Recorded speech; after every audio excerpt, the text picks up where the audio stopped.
ഇതിനു മുൻപും ഏതാനും വർഷം മുൻപ് ചർച്ച ചെയ്തത് ഞാൻ ഓർമ്മിക്കുകയാണ്. അന്ന് താങ്കൾ അതിഥിയായിരുന്നു. ഇതുപോലെ തന്നെ ന്യൂസ് ഈവനിങ്ങിൽ ചർച്ച ചെയ്തതാണ്.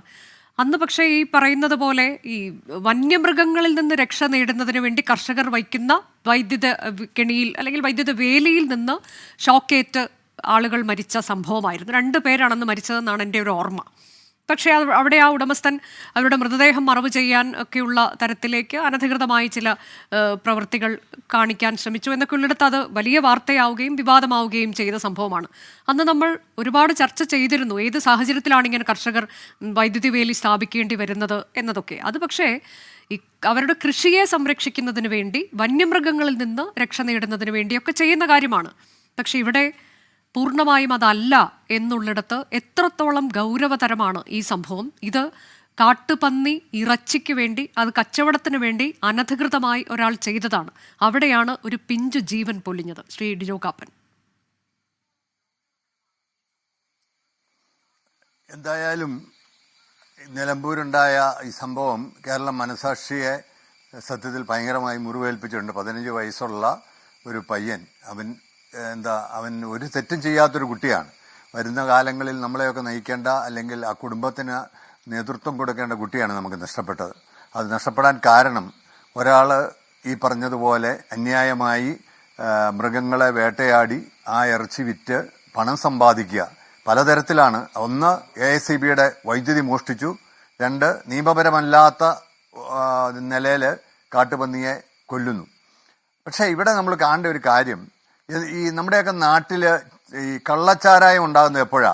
നാട്ടിൽ സർക്കാർ കൊടുക്കുന്ന സാധനത്തിന് വലിയ വില ഉണ്ടാകുകയോ സ്കേഴ്സിറ്റി ഉണ്ടാകുകയോ ചെയ്യുമ്പോഴാണ്.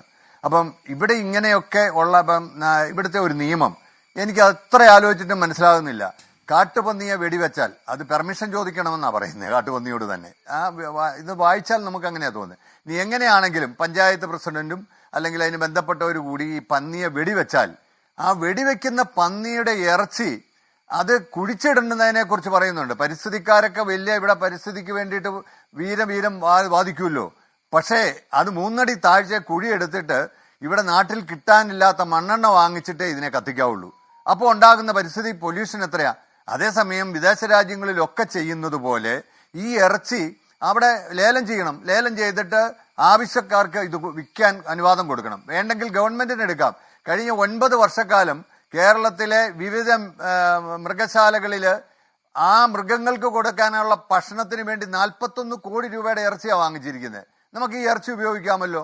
അപ്പം അങ്ങനെ ചെയ്യാം. ഇപ്പം നമ്മുടെ ഓസ്ട്രേലിയയുടെ ദേശീയ മൃഗമാണ് കങ്കാരു. അതിനെപ്പോലും, ദേശീയ മൃഗത്തിനെ പോലും എണ്ണം വർദ്ധിക്കുന്ന കാലഘട്ടങ്ങളിൽ അതിനെ കൊല്ലാനും അത് മാർക്കറ്റിൽ വെച്ച് വിൽക്കാനും ഭക്ഷിക്കാനുമുള്ള നിയമമുണ്ട്. അപ്പോഴാണ് ഇവിടെ ഈ സമൂഹത്തിന് പ്രതിസന്ധി ഉണ്ടാക്കുന്നത് പോലെ, അല്ലെ പൊല്യൂഷൻ വരുന്നത് പോലെ ഇതിനെ മണ്ണെണ്ണ ഒഴിച്ച് കത്തിക്കണം എന്നൊക്കെ പറയുന്ന വളരെ തെറ്റായ ഒരു നിയമ വ്യാഖ്യാനം. പിന്നെ ബഹുമാനപ്പെട്ട മന്ത്രി ഇന്ന് രാവിലെ പറഞ്ഞു, ഞാൻ TV കണ്ടു, എനിക്ക് വളരെ ദുഃഖം തോന്നി. ഒന്നെങ്കിൽ അദ്ദേഹത്തിനൊക്കെ അൾസിമേഴ്സ് ആയിട്ടുണ്ട്, അല്ലെങ്കിൽ അദ്ദേഹം വനം മന്ത്രി എന്ന നിലയിൽ ആ പേരിനോട് ചേർന്ന് തന്നെ അദ്ദേഹം വനത്തിൽ തന്നെ താമസിക്കേണ്ട ആളാ.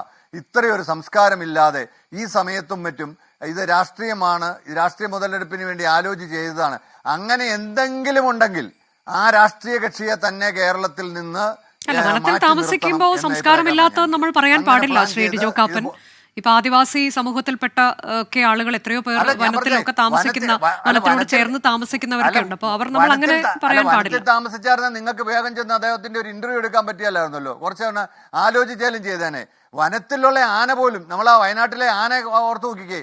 ഒരു സ്ത്രീ രാത്രി ഒറ്റപ്പെട്ടു പോയിട്ട് ആന അതിന് കാവല് നിന്നു. ഏതാ നമ്മളെ ഒത്തിരി ആളുകളെ ആന ചവിട്ടിക്കൊല്ലുന്നൊക്കെ ഉണ്ടെങ്കിലും അങ്ങനെയുള്ള ആളുകൾ അത്രയും പോലും മനസാക്ഷി ഇല്ലാത്ത നിലയിൽ രാഷ്ട്രീയ നേതാക്കന്മാർ സംസാരിക്കുക. ഒരുപക്ഷെ എനിക്ക് തോന്നുന്നത് അദ്ദേഹത്തിന് ചിലപ്പോൾ ഇങ്ങനത്തെ ഒരു നേട്ടം ഉണ്ടായി കാണും. അതായത് 2016 മെയ് 16 കേരളത്തിലെ പൊതു തെരഞ്ഞെടുപ്പ്.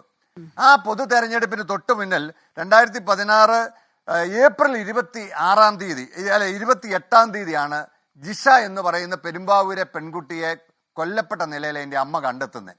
കേരളം മുഴുവൻ, കേരളത്തിലെ 140 നിയോജകമണ്ഡലത്തിൽ എന്തായിരുന്നു ബഹളം? ഒരു അന്യസംസ്ഥാന തൊഴിലാളിയെ അറസ്റ്റ് ചെയ്യാൻ വൈകിയെന്നും പറഞ്ഞ, അല്ലാതെ അറസ്റ്റ് ചെയ്തില്ലെന്നും പറഞ്ഞല്ല. അപ്പൊ അങ്ങനത്തെ ഒരു തെരഞ്ഞെടുപ്പിൽ വിജയിച്ച ആളുടെ മനസ്സിൽ പെട്ടെന്ന് വരുന്നത് ഇതുപോലത്തെ ചിന്തകളായിരിക്കും. അന്ന് ഞങ്ങൾക്ക് ഇങ്ങനെ ഒരു നേട്ടം കിട്ടിയല്ലോ, അപ്പൊ അതുകൊണ്ട് ഇപ്പോഴത്തെ പ്രതിപക്ഷം ബോധപൂർവം തങ്ങൾക്ക് നിലമ്പൂർ തെരഞ്ഞെടുപ്പിന് ജയിക്കാൻ വേണ്ടിയിട്ട് ഇങ്ങനെ ചെയ്തു എന്ന് തോന്നുന്നു, അല്ലെ തോന്നി എന്ന് പറഞ്ഞതുകൊണ്ടാണ് ഞാൻ പറഞ്ഞത് അദ്ദേഹം മനസ്സിൽ പോയി താമസിക്കേണ്ടതാണ്. അല്ലാതെ ആദിവാസികളുടെയൊക്കെ ഒരു നല്ല മനസ്സുള്ള ആദിവാസികളെ പോലെ ഉള്ള ഒരു മനസ്സിന്റെ ഉടമയാണെ പുള്ളി ഒരിക്കലും അദ്ദേഹം ഇങ്ങനെ പറയലായിരുന്നു. ഞാൻ ഇങ്ങനെ പറയേണ്ടി വന്നത് അദ്ദേഹത്തെ പോലെയുള്ള ഒരാളെ ഒരു കാരണവശാലും, ഞാൻ ജനങ്ങൾ തെരഞ്ഞെടുത്ത ആളാണല്ലോ, ജനങ്ങൾ തെരഞ്ഞെടുത്ത ഭരണഘടന ഉറപ്പ് അല്ലെങ്കിൽ അധികാരത്തിലിരിക്കുന്നയാളാ. ഞങ്ങൾ എന്തിനാ അദ്ദേഹത്തെ കേരളത്തിലെ വനം മന്ത്രിയാക്കിയിരിക്കുന്നത്, അല്ലെങ്കിൽ ജനങ്ങൾ തെരഞ്ഞെടുത്തിരിക്കുന്നത്? ഞങ്ങളുടെ ജീവനും സ്വത്തിനും സംരക്ഷണം തരാനാ. കേരളത്തിലെ വനാതിർത്തിയിൽ താമസിക്കുന്ന ആളുകൾ രാത്രി കിടന്നുറങ്ങുന്നത് രാവിലെ പുലർച്ചെ എഴുന്നേറ്റ് കുറ്റങ്ങളെ കാണാൻ പറ്റുമോ, മാതാപിതാക്കളെ പറ്റുമോ, ബന്ധുക്കളുടെ കല്യാണത്തിന് പോകാൻ പറ്റുമോ എന്ന് ഉറപ്പില്ലാതെയാ.